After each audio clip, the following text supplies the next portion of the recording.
एक छोटे से गांव में सचिन नाम का आदमी रहता था। अपने पत्नी सीमा हैदर के साथ। उनकी आर्थिक स्थिति ठीक नहीं थी। वह एक छोटा सा झोपड़ी में रहता था और लोगों के खेतों में मजदूरी करके गुजरा करता था।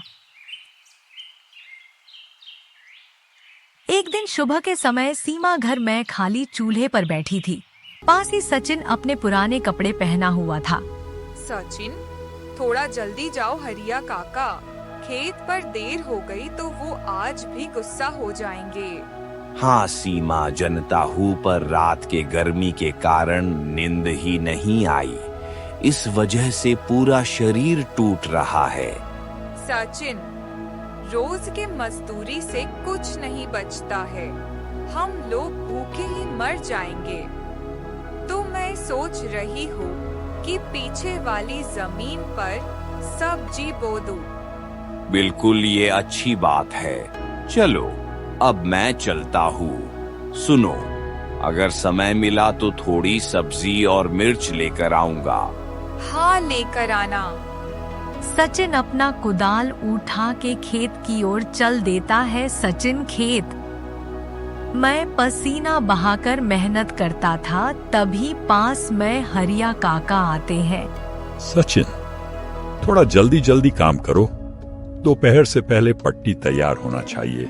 जी काका, मैं पूरा कोशिश करूंगा, बस थोड़ा थकान हो रहा है। थकान एक मजदूर के अंडर नहीं होता। सचिन, जब पेट भर खाना मिलेगा तभी चैन मिलेगा। काम पूरा करो, कुछ पैसा दूंगा। पैसा नहीं चाहिए, बस कुछ आटा दे दीजिएगा। आटा नहीं है। हरिया काका उसे थोड़ी देर देखता है और जाने लगता है। दोपहर का समय सचिन थका हुआ बैठा हुआ था। पास में और भी मजदूर बैठे हुए थे। अरे भाई, आज भी कुछ खाना नहीं लाए हो? भाई, जब तक किस्मत खराब है तब तक थोड़ा कम खाकर भी चल सकता है। दोनों मजदूर भावुक हो जाते हैं। शाम का समय सीमा सचिन का इंतजार कर रही थी। सचिन थका हरा घर लौटता है। उसके हाथ में एक थैली था जिसमें थोड़ा आटा था। सचिन, क्या लाए? हरिया काका ने थोड़ा आटा दिया। भगवान उन्हें खुशी रखे। 2 दिन चैन से खाना खाएंगे। लेकिन सचिन कब तक ऐसा जीवन जिएंगे? मुझे तो ऐसी लाइफ से मर जाना ही बेहतर है।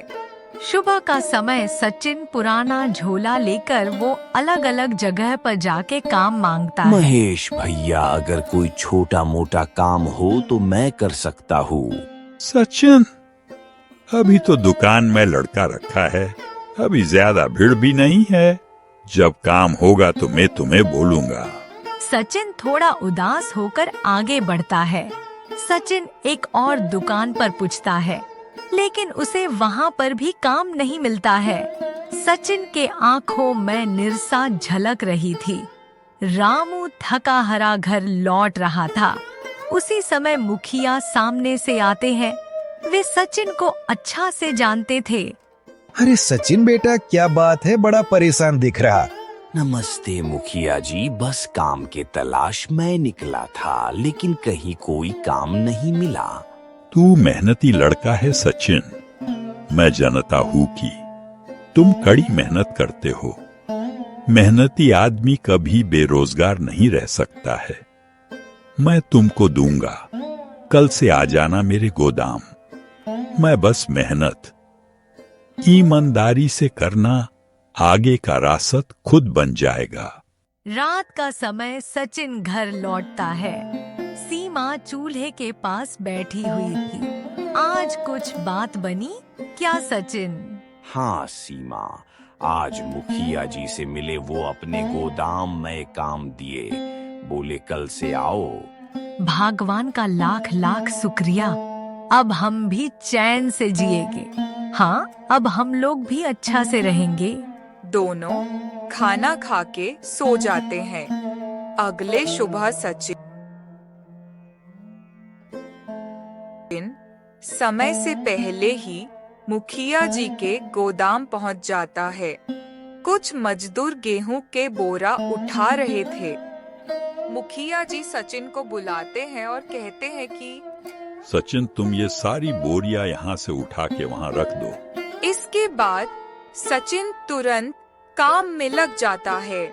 वो बोरा उठता है और उसे दूसरी जगह रखता है और खूब मेहनत करता है।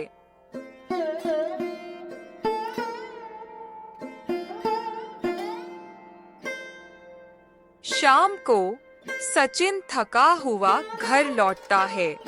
सीमा दरवाजे पर उसका इंतजार कर रही थी। आ गए सचिन। कैसा रहा आज का दिन? बहुत अच्छा था सीमा, शरीर थोड़ा थकान है लेकिन सुकून मिला। पहली बार लगा कि कुछ कर रहा हूँ अपने लिए।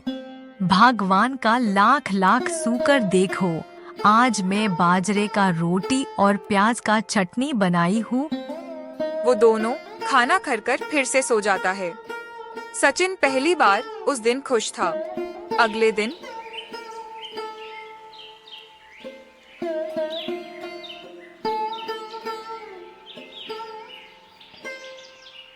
सचिन गोदाम मैं समय से पहले पहुंचता है। वो पहले से ज्यादा मेहनत करता है। आज बोरा उठाते दोपहर हो जाता है। पसीने से सचिन भीग जाता है। तभी उसे महसूस होता है कि मुझे भूख लगी है। आज बहुत जोर से भूख लग रही है। सीमा के हाथ के बने रोटी शाम को मिलेंगे क्यों आज? हिन के ढाबे पर कुछ खा लूं। इसके बाद सचिन धीरे धीरे ढाबे के पास पहुंचाता है। आओ सचिन भाई, बहुत दिन बाद आए हो, बोलो क्या लगाऊं? भूख बहुत तेज लगी है, एक प्लेट दाल चावल लगा दो।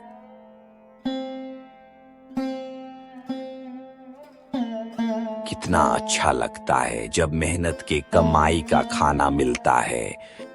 सचिन ने दाल चावल खा लिया था। पैसा देने के लिए काउंटर के तरफ गया और बोला कि कितना पैसा हुआ? तो किशोर बोला कि 500 हुआ। क्या 500? मेरे पास तो सिर्फ 20 रुपया ही है। मुझे नहीं पता था कि इतना महंगा है। अब बहने मत बना, खाना खा लिया और अब पैसा नहीं दे रहे हो। अभी मालिक को बुलाता हूँ। मालिक मालिक मालिक, जल्दी यहाँ आइए। कुछ देर बाद बाहर आया। सचिन सिर झुकाए वहाँ खड़ा था। क्या हुआ रे? मालिक ये 500 रुपया खाना का 20 रुपया दे रहा है।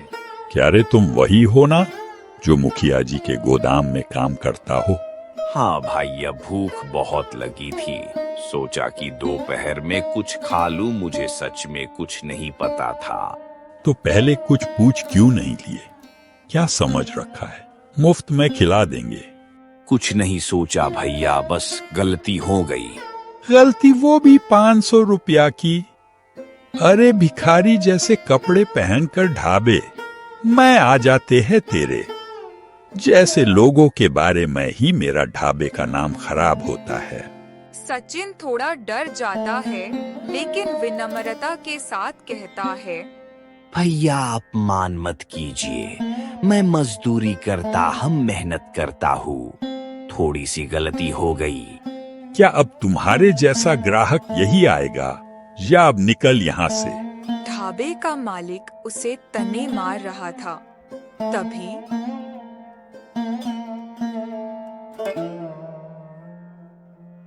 वहाँ पर एक आदमी आता है। उसका नाम था विक्रम, उस ढाबे का असली मालिक। क्या हो रहा है यहाँ? क्यों इतना शोर मचा रहे हो? अरे विक्रम भाई, ये बिखरी आदमी खाना खा लिया, अब बोल रहा है पैसा नहीं है। विक्रम उसे नीचे से ऊपर तक देखता है। तो अब ऐसे लोग भी ढाबे में आने लगे हैं? हाँ, इसने पूछे बिना ही ऑर्डर कर दिया और अब कहता है मेरे पास पैसे नहीं हैं। ऐसे लोगों को सबक सिखाना जरूरी है, नहीं तो ये रोज आएंगे, खाना खाएंगे, बहाना बनाएंगे। वो सचिन के पास जाता है और उसे पिटने लगता है। क्यों रे, भूख लगी थी, अब भुगत। सारे मिलके उसे पिटने लगते हैं। सचिन कुछ कह भी नहीं पाता, सिर्फ अपने आप को बचाने के चक्कर में रहता है। ढाबे आस-पास बैठे लोग तमाशा देख रहे थे। कुछ देर सचिन जमीन पर गिरा पड़ा था। हिंगू पास आकर फिर बोलता है, सूकर मना की, मैं तुझे से बर्तन नहीं मजवा रहा हूँ। मैं तुझे से बर्तन मजवाऊंगा तो ढाबे का इज्जत ही क्या रह जाएगा। चल भाग, यहाँ से यहाँ कभी दिख भी नहीं जाना। सचिन के आंखों में आंसू थे। वो कुछ नहीं बोलता, बस धीरे धीरे वहाँ से निकल जाता है।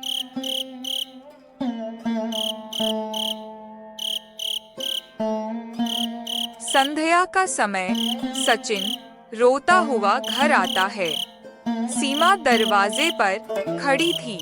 जैसे ही सचिन को देखती है, जल्दी से उसके पास आती है। सचिन, ये क्या हुआ? कौन था वो दरिंदा?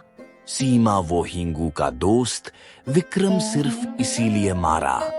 मेरे पास पूरे पैसे नहीं थे। कैसे लोग हैं ये, किसी गरीब पर थोड़ा सा भी तरस नहीं आया। सचिन, हमारा गरीब होना ही पाप है। सीमा, आज मैं टूटा नहीं हूँ, आज मैं पूरा जागा हूँ। अब इस अपमान को अपना ताकत बनाऊंगा। सचिन, आप चुप बैठने का समय नहीं है। हमें मुखिया जी से शिकायत करनी होगी।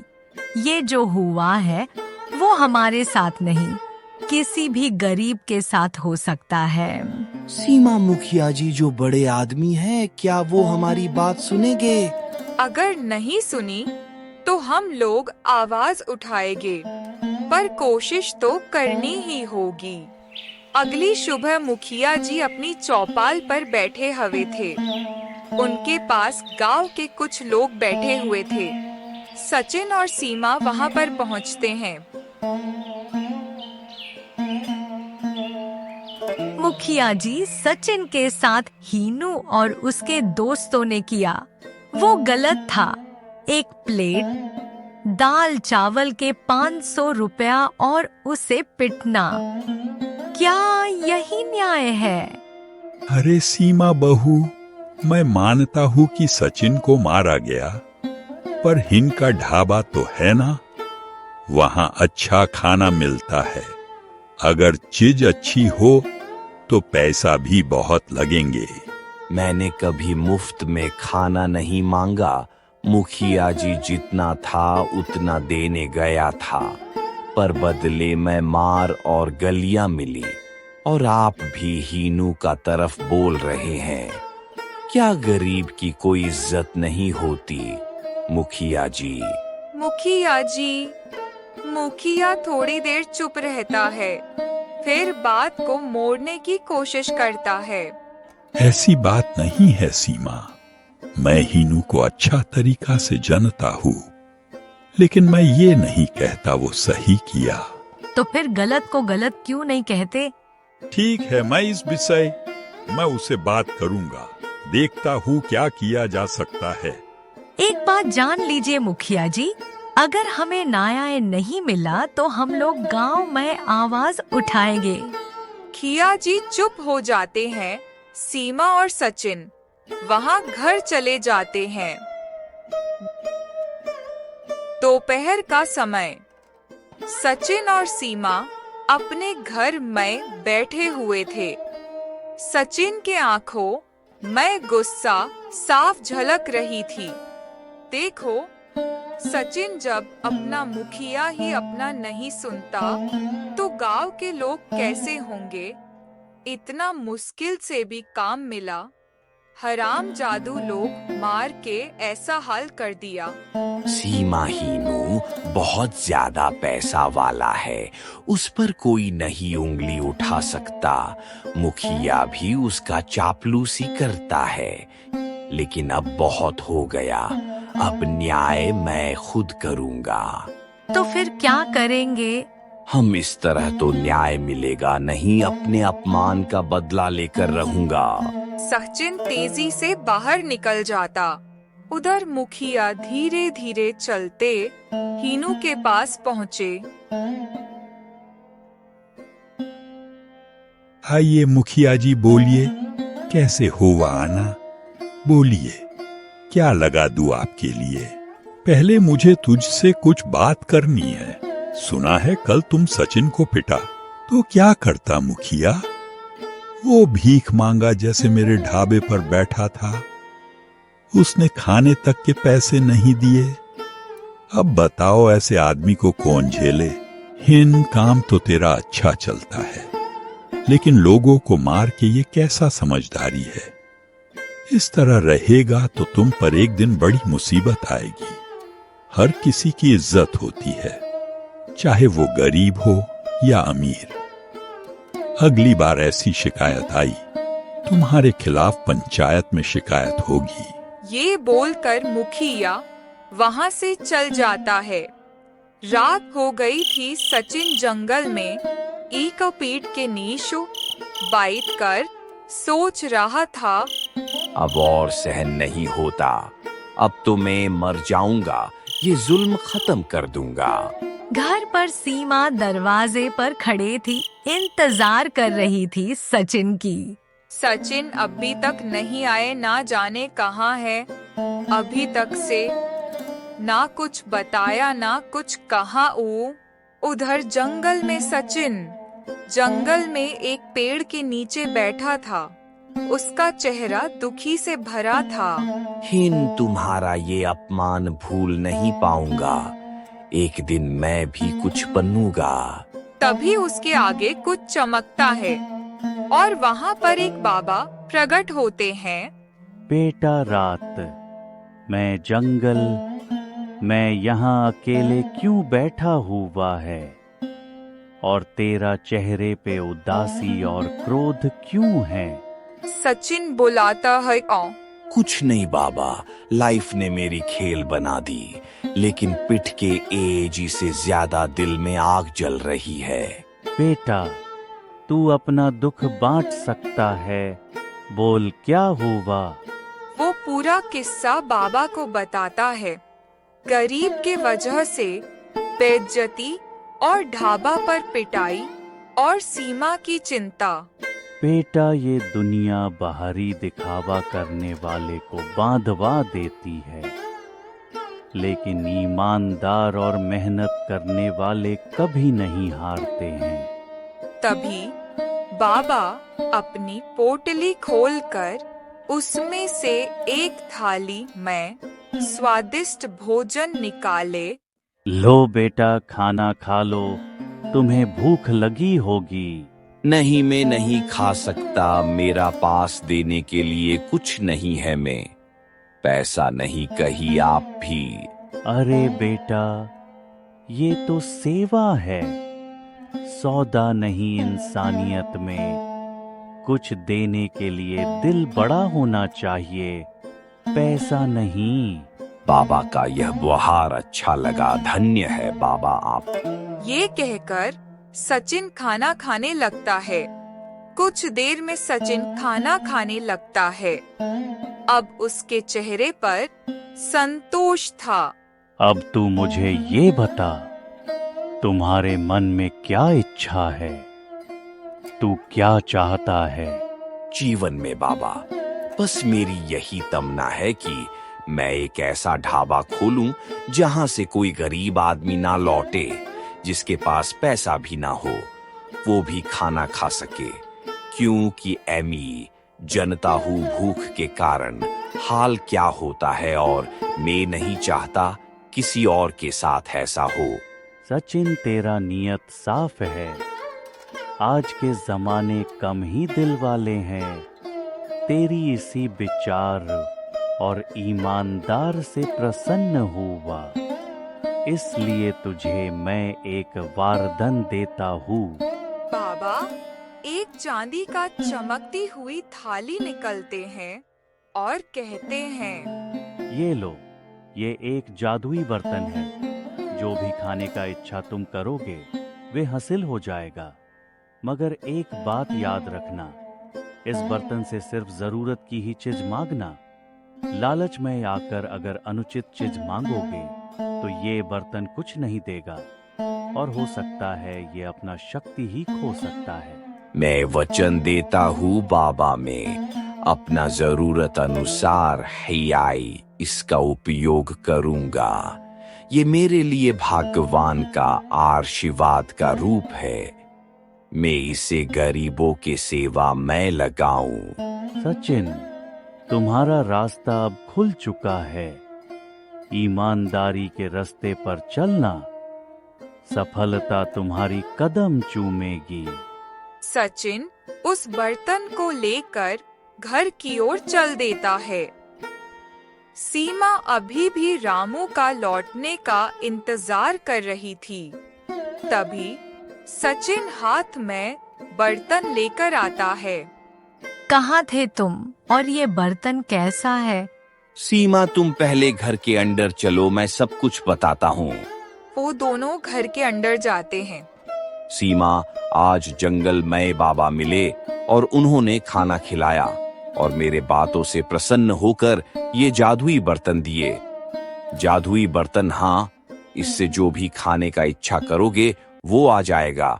लेकिन बाबा ने कहा है सिर्फ जरूरत का चीज के ही मांग सकते हैं, नहीं तो इसकी शक्तियां भी खत्म हो जाएगी। अरे वाह सचिन, चलो फिर देखते हैं ये सच में काम करता है कि नहीं। ओ जादुई बर्तन, हम लोगों के लिए खाना दो। कुछ ही देर में बर्तन से खाना निकलता है। सचिन, ये तो चमत्कार है। अब मैं अपना सपना पूरा करूंगा। सीमा गरीब के लिए ढाबा खोलूंगा। अगली सुबह सचिन घर की थोड़ी ही दूर पर ढाबा खोल दिया। रामू और सीमा काम में व्यस्त थे। तभी एक भूखा आदमी आता है जो पुराने कपड़े पहना हुआ था और काफी थका लग रहा था। बेटा, कुछ खाने को मिल जाएगा क्या? आइए बाबा, ये ढाबा आप लोगों के लिए है। सचिन बर्तन से खाना निकालकर बाबा दे दिया। बाबा खाना खाते हैं। ऐसा खाना खाकर उसके आंखों में आंसू आ जाता है। बेटा, क्या खाना है इतना अच्छा? आज तक से ये खाना कहीं नहीं खाया होगा। बेटा, कितना रुपया हुआ? सचिन बोला कि सिर्फ 10 रुपया हुआ। क्या सिर्फ 10 रुपया इतना कम पैसों में इतना अच्छा खाना? हाँ बाबा, अब यहाँ कोई भूखा नहीं रहेगा। ना पैसा का टेंशन, ना स्वाद की कमी। बेटा, तेरा ढाबा दिन रात तरक्की करे। मैं और लोगों को भी लाऊंगा। यहाँ बस सबका पेट भरे, यही मेरी इच्छा है। धीरे धीरे सचिन का ढाबा पूरे इलाके में प्रसिद्ध होने लगा। अच्छा भोजन और बहुत कम दाम, सभी का दिल जीत लिया था। सचिन भैया, सच कहूँ तो आपके ढाबा जैसा स्वाद कहीं नहीं है। मेरा उद्देश्य यही है कि कोई भूखा ना रहे। शाम का समय सचिन के ढाबा पर बढ़ते हुए ग्राहक देखकर हनूस, ये सचिन का ढाबा हर दिन मेरा ग्राहक छीन रहा है। ऐसा कैसे हो सकता है? ये जरूर कोई चाल है, कोई रहस्य है। इसके पीछे कल ही उसे खोज कर बात करनी होगी। बस अब बहुत हुआ। अगली सुबह हनु और विक्रम ने योजना बनाई और उसको रास्ते में ही घेर लिया। सचिन, अब बता भी इतना जल्दी आगे कैसे बढ़ गया? कुछ नहीं, बस ईश्वर की कृपा और मेहनत है। झूठ मत बोल। इतने में सचिन को दोनों पिटना शुरू कर दिया। सचिन को मजबूर होकर सब कुछ बताना पड़ा। ये सुनकर हिन और विक्रम ने देर नहीं लगाई और उसी रात सचिन के घर जा पड़े। ओ बर्तन, हमें सोने चांदी दे, हमें बहुत धन चाहिए। बर्तन शांत रहा, जैसे उसने कुछ सुना ही नहीं। शायद ये खाना देने वाला बर्तन है। ओ बर्तन, हमारे लिए स्वादिष्ट खाना दो। लेकिन बर्तन फिर भी शांत रहा, ना कोई आवाज, ना किसी प्रकार का खाना। धोखा दिया हमें सचिन, इस बर्तन में कुछ नहीं, चलो छोड़ो इसे। इसके पीछे कुछ और ही बात, और इसका पता लगाकर ही रहेंगे हम लोग। हनु और विक्रम गुस्सा हो वहां से चले गए। अगले दिन भी सचिन का ढाबा बहुत अच्छा चलता है। लोग स्वादिष्ट खाना खा रहे थे। खाने का खुशबू चारों तरफ फैल रहा था। सचिन भैया, आप जैसे लोग ही असली संपत्ति हैं। बस आप लोगों का आशीर्वाद है, वही काफी है। हिन और विक्रम रुके हुए थे, क्यों सारे ग्राहक सारे चले गए थे। वो सोच रहे थे कि ये सचिन कैसे 100-200 लोगों को खिला देता है। कुछ तो राज है उसके पास जो हम लोग को नहीं बता रहा है। अगर उसके खाने में जहर मिला दिया जाए तो लोग डर जाएंगे और कोई उसके ढाबा पर भी नहीं जाएगा। सच में, लेकिन पकड़े गए तो? अगर हम सावधानी से काम करेंगे कोई नहीं देखेगा, बस एक बार कर दो सचिन, खत्म। सचिन ग्राहक को खाना खिला रहा था। सीमा कुछ लेने के लिए गई हुई थी।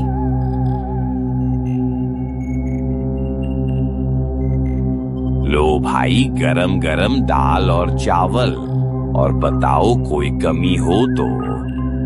हिमू और विक्रम ढाबा के पीछे पीछे आते हैं और धीरे से बर्तन के पास पहुंचते हैं।